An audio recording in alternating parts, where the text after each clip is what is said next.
When I marched in the civil rights movement, I did not march with a 12-point program.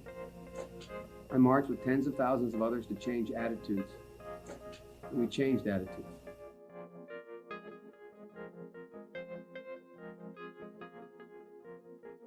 When I was 17 years old, like many of you, I participated in sit-ins to desegregate the restaurants and movie houses of Wilmington, Delaware. I came out of the civil rights movement. I was one of those guys that sat in and marched and all that stuff.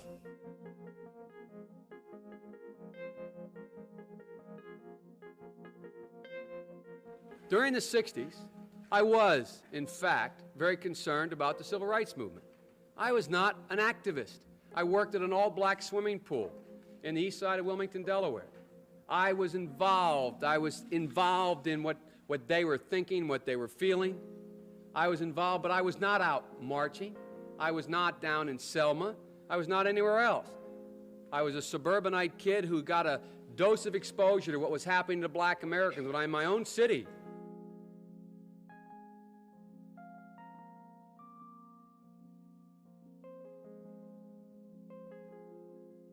You know, when I was a teenager in Delaware, for real, I got involved in the civil rights movement. We have the 8th largest black population in America. Most people don't know that.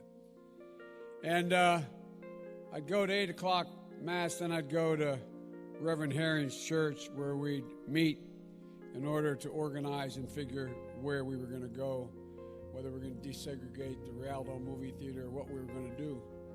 I got my education for real in the black church. And that's not hyperbole, it's a fact.